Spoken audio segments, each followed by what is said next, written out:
If it goes out, it means the death of millions of people, everyone watching. Don't you understand that? The decision not to use the Michael Myers character was stupid, and why they decided to leave that, I do not know. No, I can't prove it. You've got to believe me. Believe me. Take it off the air now, please. There was a horrible backlash. It was crushing for me because, it was perceived as a flop. Dark masks, gather round your TV set, put on your masks, and watch. If it hadn't been called Halloween 3, if it was just called Season of the Witch or some other title, it may have gotten a better reception. Take off the third channel. The third channel. It's still running. Stop it, please. For God's sake, please stop it. There's no more time. When I saw it, I thought, well, this is a terrific little scary movie in the tradition. Stop it! Stop it! Stop it! But it died a terrible death. It did not. And I've done a number of films like that. Stop it!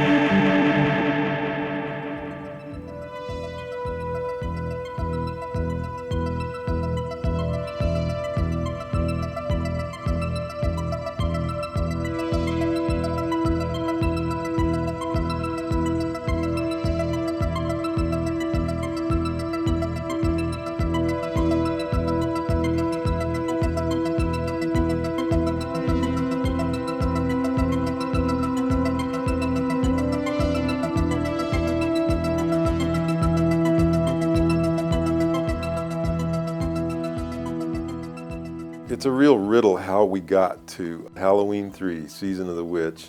When the concept of Halloween 2 came along, I just hated it. I withdrew from the project. I was in New York when Deborah called me and said, hey, we're going to do Halloween 3. Would you think about being the director? It was a godsend because I had been worried all along that our paths had just, split and weren't going to get back together ever. And when she said it's not a real sequel, it's not going to have anything to do with the other two, I went, I'm in. I take no responsibility for Halloween 3 or credit. I had nothing to do with it. They just sent me a nice fat check. The decision not to use the Michael Myers character was stupid. It was really ill-advised. We now know that Michael Myers is the backbone of this whole franchise, and why they decided to leave that, I do not know. I was not consulted. Our thinking makes great sense and is a real money-making idea that everybody somehow just managed to drop the ball, including Universal Studios, and that is this: each year, let's come out with a new movie on the subject of Halloween, All Hallows Eve, and all that goes with it. It could go in any direction it wants, and each one can spin off any number of their own sequels. Now, tell me, is that not a great, fertile idea that could make money for the rest of time? Halloween 3, for me, was really sort of fun from the standpoint that it wasn't making a sequel that was a Michael Myers film that we were sort of rehashing. It was, in fact, an opportunity to create new adventures and visuals that made it enjoyable for me. Halloween 3 is not a knife movie the way Halloween was. Halloween 3 is a pod movie. Halloween 3 owes a lot to Invasion of the Body Snatchers. I like Tommy Lee Wallace, and I thought his contributions to Halloween 1 were immeasurable. He was really a very much a part of its success, and I think this was a reward from his friend John Carpenter, who they were boyhood friends, and it's to Carpenter's credit that he championed Tommy Lee Wallace. I mean, he was the production designer and the editor, so he was a serious contributor to Halloween 1, but also understood the sensibilities of that kind of, suspense filmmaking. And so that to me was very encouraging. He had the same temperament as John and Rick. They're just easygoing. He knew what he wanted, and he set it up, this is what we're going to do. Fine. I thought he was terrific as a director. He knew what he wanted to get. We went to terrific locations, and he was real easy on the set. He did not have the ego that some directors can have, and some certainly writer-directors. So he was great to work with. He really was. The sole written by credit on Halloween 3 for the screenplay is just about the most inaccurate credit you could ever conceive of. Nigel Neal, a well-established icon in horror because of his invention of the Quatermass character in British television and features that had a lot of mileage. John was a big fan. I think it was John who was instrumental in getting him to come up with a screenplay for Halloween 3 based on a concept that Deborah had been promoting, which was basically witchcraft meets the computer age. He had had some lousy experiences in Hollywood, and from his perception, I believe he felt that, as a general rule, Hollywood had mangled his stuff. And so it's almost like he had a chip on his shoulder. And so when he turned in his screenplay and we read it, any criticism that we gave was going to meet with some resistance, I think. And we did have criticism.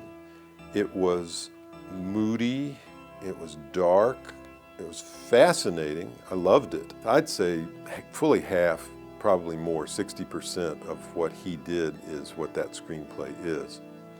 John was the first one who did a rewrite. He may have been surprised that his protege, me, wasn't all that enamored with what he had done, so I did a rewrite. But anyway, I was the only one with a name on the movie.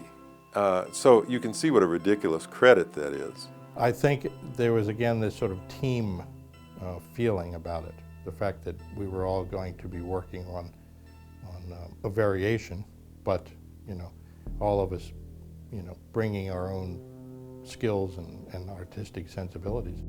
I did get the job on Halloween 3 because I had done Halloween 2. I think it's almost the exact same crew. A lot of the same people are on both movies. Because Deborah Hill, remembered us all, and she was very loyal, and she just, said, hey, who wants to do another one? The cast on Halloween 3 were completely different.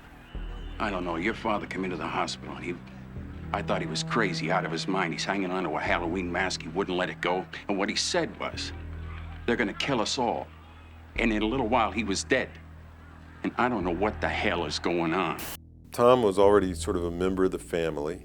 And it was Deborah who suggested Tom. Not your most obvious choice, not a pretty boy, not a youth, but she felt that would be a nice, different way to go, and I completely agreed, so that was easy. Drinking and doctoring, great combination. I didn't feel very much like a medical professional because, right off the bat, I walk into my house and Nancy Loomis is my wife. She's actually Tommy Lee Wallace's wife at the time while we were shooting. And I walk out on her and the kids, have a couple of beers and run off with some young chick and head north. I don't know what the hell kind of a doctor I was. A classic story, Spanky. Like Tommy Lee Wallace having no ego, Tom Atkins the same. He was not like your typical actor who's, all worried about himself and me. He was as gracious and as charming and as generous an actor as you get to work with. He always took the job seriously, but never took himself seriously. So it was always fun, working with him.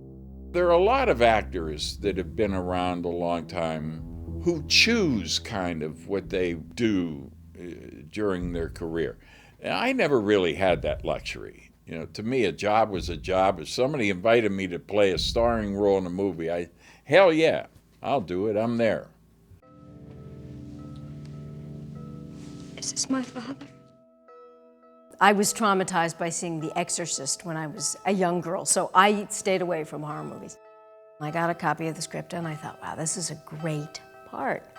And I went in to read. John was there, Deborah Hill was there, and Tommy Lee, and a couple of other people, and we sat in a room and saw the final 3 or 5 girls that they had selected to narrow it down.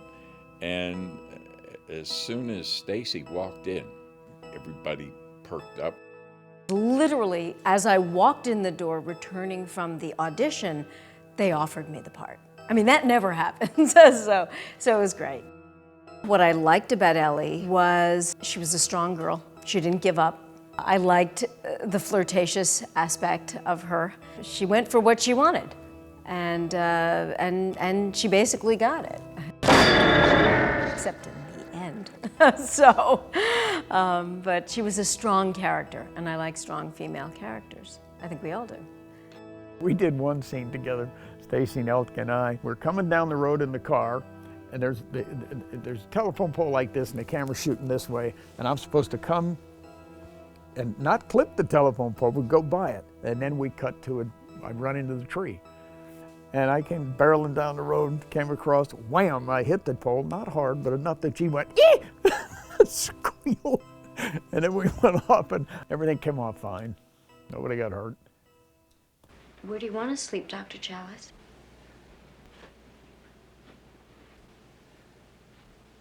That's a dumb question, Miss Grimbridge. Doing the love scene with Tom, that always stands out because that was my first and only time I've done a scene like that, which I was quite anxious about. But he made me feel so comfortable, and he was wonderful. There was a no nipple clause, so they could shoot my breast, but they could not shoot my nipple. Couldn't see this, couldn't see that. So poor Tommy Atkins and Tommy Lee Wallace, you have to shoot around this, and you have to cover up here, and these things are so technical. We spent a lot of time together on that film. Jeez. And then she tried to kill me at the end. What the hell was that about? You don't really know much about Halloween. You thought no further than the strange custom of having your children wear masks and go out begging for candy. Again, it was Deborah's suggestion that we try Dan O'Herlihy, and again, just a home run. An opportunity to work with an actor like Donald Pleasance was on the first one, a professional, somebody you had seen in films before, so he had a great deal of credibility. It was interesting because he also brought with him understanding of the mythology, the Celtic mythology of Samhain or Halloween, that we were using. So he had, not only on screen, a presence, but also we felt a sense of authenticity in everything we did because he was there to confirm it. Dan O'Herlihy was an extremely talented man, extremely talented. He helped really make the movie. If his character wasn't as threatening and creepy and maniacal as he was, but with that very smooth exterior, the movie would not be what it was. He was an extraordinary actor, and as a human being, he was lovely. I kind of looked up to him, I think, He had been doing it a long time, me not quite so long. We didn't spend a lot of off-camera time together, but he was certainly packing all the ammo when he needed to be as evil as he was, with an Irish smile on his face. Typical Irish, I've often thought of that. I've been to Ireland a couple times for visits, and you go there, and they're also, "Hail fellow, well met, hi Yank, have a beer, what do you think, how you doing," all that. And I've always thought that just underneath that smiley surface is someone just waiting to knock you in the face and knock you down, and then smile over top of you. What I want to know is why they put their factory out here in the middle of nowhere. We shot the mystery town, Santa Mira, a little village up in Northern California played the part, and in real life it's every bit as strange as it appears on film. It was such a small, sleepy, quiet town that you kind of got the creeps from it, because it was one of those where everybody's watching everybody and everybody knows what's going on with everybody. But it had a weird vibe. It really did. You do get this eerie feeling when you go into town that people are behind curtains looking out. We didn't have to stretch very much. We went on location, the site of a paper pulping factory, and it is the stinkiest place I've ever been in my life. We did that stuff for days. It felt like nights, a lot of night shoots. And running up the street, down the street, climbing into a window, out of a window, going up a ladder, across a roof, jumping down here and doing that. And I was sick as a dog. I don't know what I got, but I thought at the time, Jesus, if I had to go up that ladder again, I'm going to drop dead. And half of it didn't get in the movie. And I thought, I love being an actor. We thank Don Post for 2 of the 3 masks. The witch and the skull already existed. And we collaborated on the pumpkin, the jack-o'-lantern, with Don. But I figured out the rationale for Halloween 3 is that that's what the mask maker is calling these 3 masks that are being sold in the stores this year. And so somehow I shoehorned that into the whole makeup of the thing, which is just a desperate director wanting to make his movie make sense. When do we get to see him making the masks? Real soon, little buddy. Then there's the whole comic relief of there's a family of people that sell these masks that come to the town, and it was like a husband and wife and a kid in a Winnebago. That was the most fun I got to have on the movie in terms of clothing. I dressed them to be, you know, as ugly Americans as I could possibly do, and it really shows. Oh, I want a mask. Can I have a mask? My role was Little Buddy, and I was the obnoxious little son. And we were up on a trip, seeing the factory, and that was the last time I watched TV. Honey, don't get too close. You'll ruin your eyes. The death scene, which was a fun part, they made a mold of my head. So when they were making the mold, they were explaining to me what was going to happen. And as a 12-year-old kid, you know, hearing that snakes and bugs are going to crawl out of your mouth, that's kind of exciting. And they made a mold of my head, and then they reversed the mold. And then they melted it to where the shape of the mouth that they wanted me to have. So it was pretty much when the snakes and bugs were coming out, it was a dummy from about here up. The parts where bugs were crawling over, they had like a stand-in, a stunt person for that.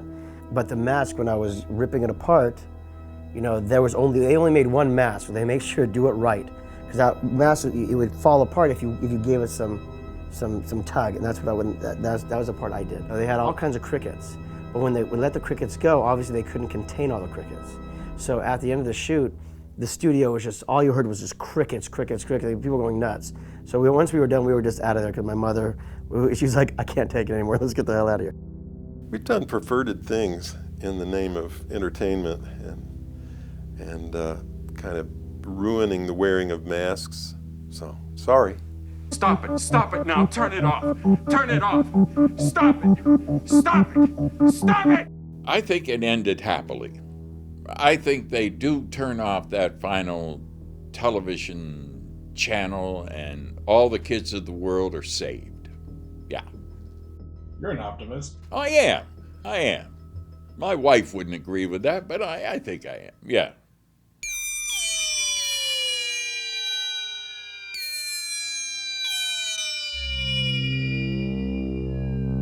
Halloween 3 was just take everything you guys know how to do and go for it. Our sound that we had established collectively from Escape from New York and got super imprinted on Halloween 2 and then Halloween and then The Thing a little bit is the palette we made it from. So John really thought we found a great little notch that was Halloween-like, but it wasn't Halloween anymore. So he felt we successfully did that, and then we just went on from there, and whatever we came up with on sort of on the fly. You know, in fact, I had created the technology, or shaped the technology at the time, so that it was literally start the movie and just start playing. So John referred to that technology as the electronic coloring book. And there's no big technical sweat to making these things happen. got easy. And he loved the fact that it was easy. All right, roll it.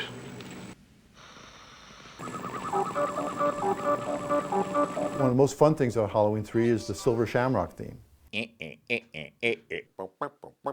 Da, da, da, da, da, da, da, da. 3 more days till Halloween. Halloween, Halloween. 3 more days till Halloween. Silver Shamrock. Oh my God.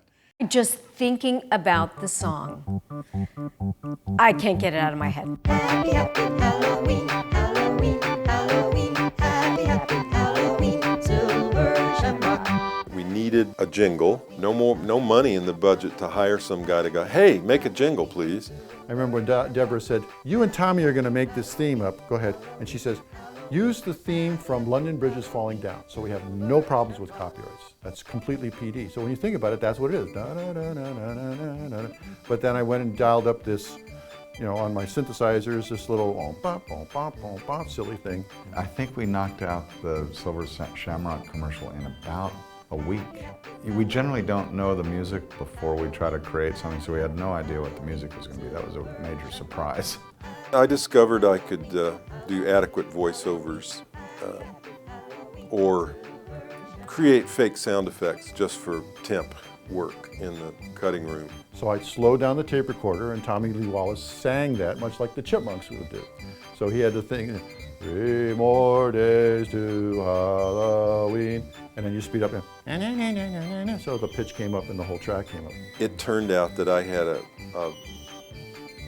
a certain cheesy radio announcer voice that John liked and used it in Halloween and again in The Fog. As the smooth sound, K-A-B, which I loved doing. So this was no different. Gather round your TV set, put on your masks, and watch. The big giveaway at 9, I was fast and I was right there and I was free. And so, once again, no-brainer. It's one of those strange, really graphic images and sound that I think it's basically designed after kind of a commercial jingle that sticks in your head, and then you kind of take it out of the theater and get freaked out about it after you've seen the movie. Turn it off. Stop it. I can honestly say I have never done another one like that. So it's a very unique highlight of my career. It's one wild little moment, but it is stuck around, which I think is remarkable. People remember that. You leave the movie and that's going through your head. That maddening, repetitive song. Stop it! Halloween. The dead might be looking in. Stop it! The world's going to change tonight, Doctor. Happy Halloween. Halloween 3, Season of the Witch, the night no one comes home. First time I saw the final film, I believe, was when we went to Las Vegas. That was a nice little perk. For there was a screening of it, and we were all flown to Vegas for the night. And I believe that was where I saw the film for the first time. When I saw it, I thought, well, this is, it's good. It's a terrific little scary movie and in the tradition. But it died a terrible death. The film did not get a lot of good reviews. It did not stay in the movie theaters for longer than maybe a week. It did not do very well. Sequels are an expectation by the audience of a continuation of the characters they loved. And I think packaging it as presumably a sequel was disappointing to the audience because they had certain expectations. Nobody, and I mean nobody, myself included, did the due diligence thing of making sure the audience knew what was happening. It would have required a really clever ad campaign, and nobody came up with it. Everybody booed. Where's Michael? Where's Michael? I don't think they had any idea how big this character would get when they decided not to use him again. It says Halloween 3, so where's Jamie Lee? Where's the big knife? Where's the shape?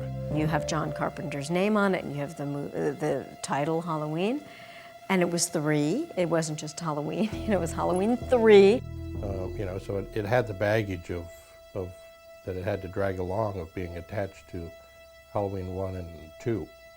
If it hadn't been called Halloween 3, if it was just called Season of the Witch or some other title, it may have gotten a better reception. There was a horrible backlash. It was crushing for me because, it was perceived as a flop. And it was the producers who said, look, Michael Myers is making us so much money, it's just dumb to forget the anthology thing. And happily, for Mustafa Akkad, as it turned out, the sequel rights reverted back to Compass, and there they sat for quite a while before another movie was made. And so at that point, sort of John and Deborah didn't want to play anymore. So I have to say I was disappointed, as did John and Deborah and everyone involved, that the audience didn't grasp onto it as we had hoped. So we're sort of the bastard child, the black sheep of the family, but that's okay.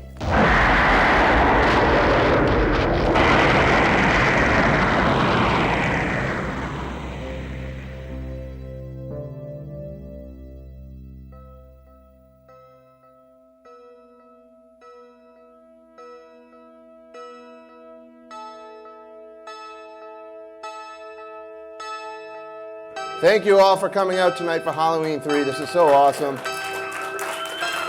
I know it's basically Halloween tonight and parties and everything, so it's really cool that you guys all came.